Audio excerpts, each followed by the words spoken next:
আসসালামু আলাইকুম রহমতুল্লাহি ওবরাকাতুহু। সম্মানিত দর্শক, আজকের যে শিরোনামটি, এটি একটি অদ্ভুত শিরোনাম।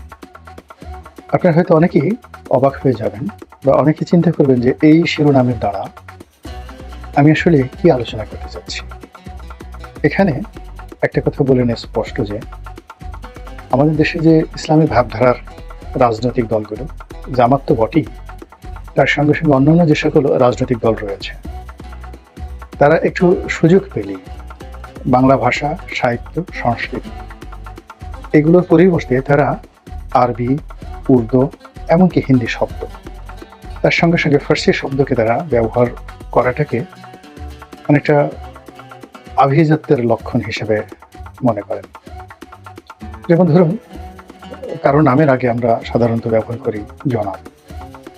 ইসলামপন্থী যারা লোকজন তারা প্রথমে বলবেন তার নাম হলো হজরত, হজরত রহিম। শব্দের অর্থ কিন্তু একই, মিস্টার, জনাব। বা আমরা যখন বলি সর্বজনাব, সর্বজনাব, তখন তারা বলেন হজরতে আলা। তারপর আমরা বাংলা ভাষায় যে সকল প্রশংসা সূচক শব্দ ব্যবহার করি কোনো একটি ব্যক্তিকে বড় করার জন্য, যে তিনি তালুকদার বংশের ছেলে, সৈয়দ বংশের নাতি, তারপর আরও অনেক কিছু। তো এ সকল শব্দ তারা ব্যবহার করার জন্য নানা রকম আরবি শব্দ, যেমন আল্লাহ হজরত, মাদ্দা, জিল্লুহুল আলী, সাইয়দুল কুতুব, কুতুবে রব্বানি ইত্যাদি নানা রকম শব্দ ব্যবহার করে। এবং তারা যে কোনো বক্তব্য দেওয়ার আগে নাহমাদুহু ওয়া নাস্তাইনুহু ওয়া নাস্তাগফিরুহু এগুলো যেমন বলেন, আলহামদুলিল্লাহ, সুবহানাল্লাহ, এগুলো ব্যবহারের পাশাপাশি তারা সাধারণত, যেমন আপনি যদি তাদের সামনে জল উচ্চারণ করেন, এটা ভীষণ রকম একটা অপরাধ। তারা জল শব্দটিকে পছন্দ করতে চান না। অনেকে মাংস যে শব্দটি, এটির পরিবর্তে তারা গোশত এই শব্দগুলো ব্যবহার করে। এই জন্য আমি এখানে যে কথাটি বলতে চাচ্ছি সেটা হলো জামাতের রাজনীতির যে শুরু একেবারে স্টার্ট আপ যেটাকে বলা হয় সেটি, যেখানে আরবিতে আমি ব্যবহার করেছি আওয়ালু। তো জামাতের রাজনীতির যে শুরুটা সেটা আওয়ালু। আবার জামাতের যে মূল শক্তি শিবিরের রাজনীতির যে একেবারে শেষ অধ্যায়, এটাকে ধ্বংস বলা যাবে না, ধ্বংস একটা জিনিস, আর শেষ অধ্যায়, দ্য লাস্ট পার্ট, এটা বোঝানোর জন্য আমি এখানে ব্যবহার করেছি আখিরু, ইয়া শিবিরু, ইয়া আখিরু।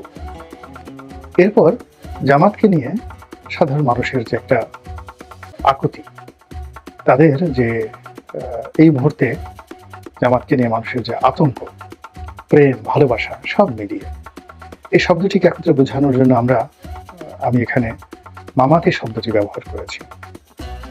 ইয়া জামাতি, ইয়া মানে হে, হে শব্দ, হে জামাতি। আমাদের এখন মৃত্যুর যে মামাতি শব্দের অর্থ মৃত্যু, এবং যেন তেন মৃত্যু নয়। তো এই যে আমাদের জীবন এবং মৃত্যু, এটার যে সন্ধিক্ষণ, এই সন্ধিক্ষণে জামাতের এই মুহূর্তে করণীয়টা কি, এই বিষয়গুলো নিয়ে আলোচনা করার জন্য মূলত এই শিরোনামটি দিয়েছি। বিষয়টি যেন জটিল না হয়, এজন্য বক্তব্যের শুরুতে যেটা বলতে চাই সেটা হলো, এখন বাংলাদেশের রাজনীতি মূলত জামাত কেন্দ্রিক। তাদের জনসমর্থন যাই থাকুক না কেন, তারা এই মুহূর্তে বিএনপির চাইতে প্রশাসনে বেশি ক্ষমতা দেখাচ্ছেন। আগামীতে রাষ্ট্র ক্ষমতায় তারা আসবেন কি আসবেন না, এটা বড় বিষয় নয়। জামাতের যারা লোকজন রয়েছেন তারা মনে করেন তারাই আগামীতে রাষ্ট্র ক্ষমতায় আসবেন। এর কারণ তারা খুব সৎ মানুষ। বাংলাদেশের বেশিরভাগ মানুষ সৎদেরকে পছন্দ করে। তারা রাষ্ট্র ক্ষমতায় আসলে আল্লাহর আইন প্রতিষ্ঠা করবেন, এবং তাদের যিনি এখন আমির, তিনি মূলত আমিরুল মুমিনিন, মুসলমানদের নেতা এবং একেবারে জিন্দা ওলি। তো এই জিন্দা ওলির নেতৃত্বে যদি জামাতের রাজনীতির অভিষেক না ঘটে, তাহলে জামাত বলেন, শিবির বলেন, তাদের রাজনীতি এখানেই শেষ। ইতিমধ্যে যে ঘটনাগুলো ঘটে গেছে সেটি হলো, তারা এই জুলাই আগস্ট বিপ্লবের পর এমনভাবে আবির্ভূত হয়েছেন যে সবকিছুর মধ্যে আমরা জামাতের গন্ধ পাচ্ছি, সবকিছুর মধ্যে আমরা জামাতের স্রোত দেখতে পাচ্ছি। এখন এদের মধ্যে কারা যে আনসারুল্লাহ বাংলা টিম, কারা যে ছাত্রলীগের কর্মী, কারা যে সমন্বয়ক, এ আমরা বুঝতে পারছি না। সবকিছুর মধ্যে একটা জামাতি রং লেগে গিয়েছে। কারণটা কি?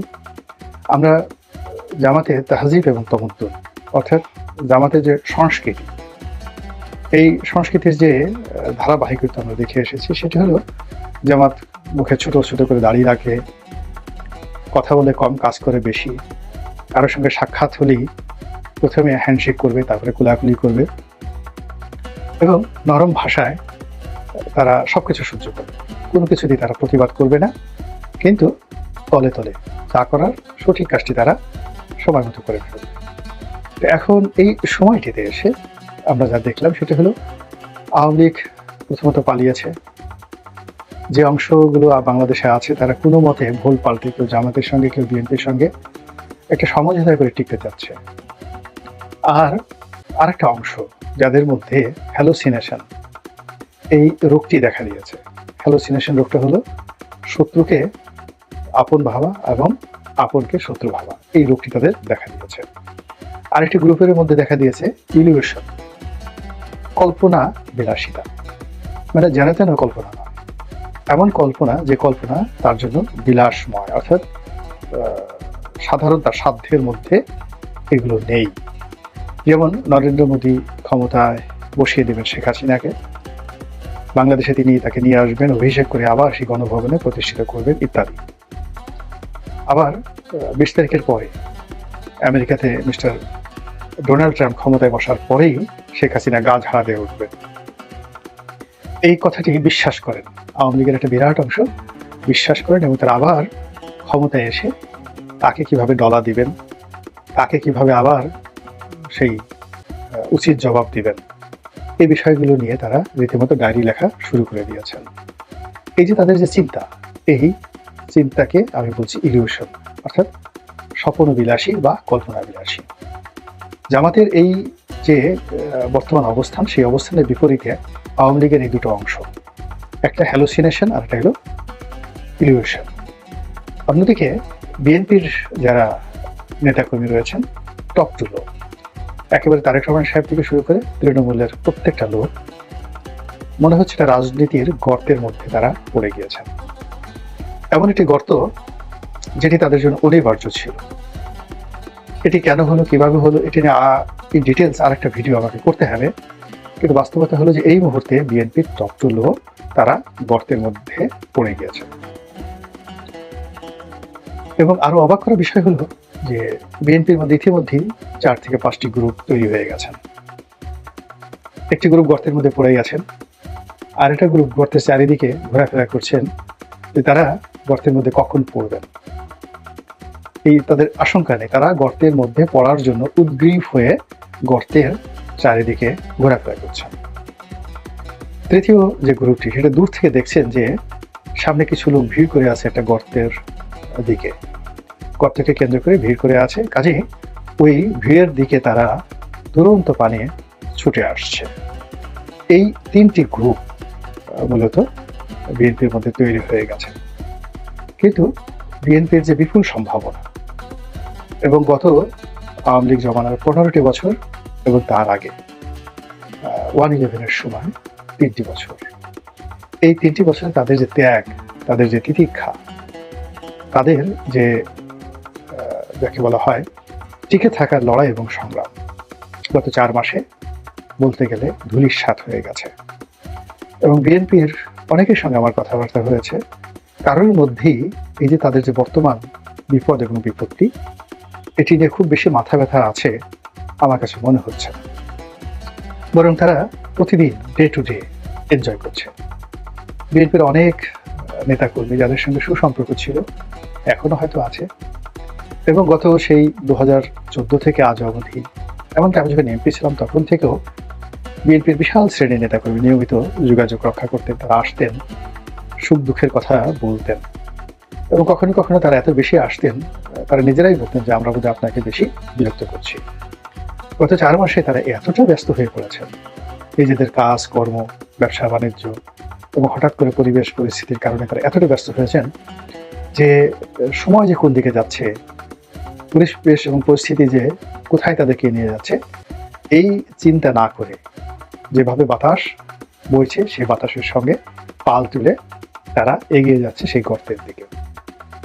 আবার এর বাইরে বিএনপি গেল, তারপরে আওয়ামী লীগ গেল, জাতীয় পার্টিকে নিয়ে আলোচনা করার দরকার নেই, শুধু এখন জামাত নিয়ে আলোচনা করি।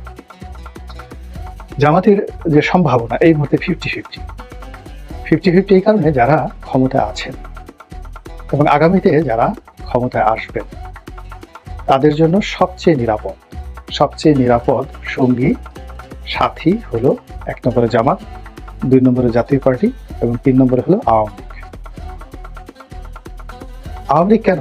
এর কারণ হলো এদের কারোরই মেরুদণ্ড নেই, তাদেরকে দিয়ে যে কোনো কাজ করানো সম্ভব। আর জাতীয় পার্টি হলো তাদেরকে যে কোনো জায়গায় বসিয়ে দেওয়া সম্ভব এবং তাদের হাতে একটা মাইক দিয়ে যদি বলা হয় ডুইট, এটা করো। আর জামাত হলো যেহেতু তাদের অন্যান্য দলের মতো দুর্নীতির গন্ধ নেই, অনিয়মের গন্ধ নেই, তাদের বিরুদ্ধে আপনি অভিযোগ করতে পারেন জঙ্গিবাদ ইত্যাদি ইত্যাদি অনেক কিছু, কিন্তু বিএনপি এবং আওয়ামী লীগের মধ্যে যে দখলবাজি, চাঁদাবাজি, ব্যাংক বিমা লুটের যে সকল যাকে বলা কিচ্ছা কাহিনী রয়েছে এগুলো জামাতের কারোর মধ্যে নেই।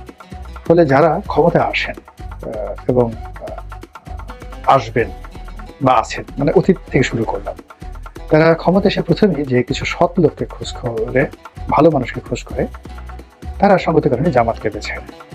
কিন্তু জামাতের যে সমস্যা সেটা হলো এই বাংলার রাজনীতি করার জন্য যে বাস্তব অভিজ্ঞতা দরকার এবং এই সমাজে টিকে থাকার জন্য যে এক হাতে বাঁকা বাঁশের বাঁশুরি আর এক হাতে রণধৈর্য দরকার, অতি জামাতের এখনো হয়ে ওঠে।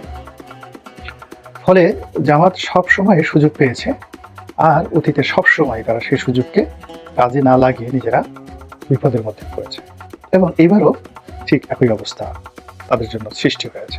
সেটা কেমন? যেমন ধরুন ক্যান্টনমেন্টে যখন জামাতের আমির গেলেন, তখন সেনাপ্রধান যে কজন রাজনৈতিক ব্যক্তিত্ব ছিলেন, মির্জা ফখরুল থেকে শুরু করে অন্য যারা ছিলেন, সকলের মধ্যে জামাতের আমিরকে তিনি একেবারে আমিরুল মুমিনিন হিসেবে গ্রহণ করে নিলেন।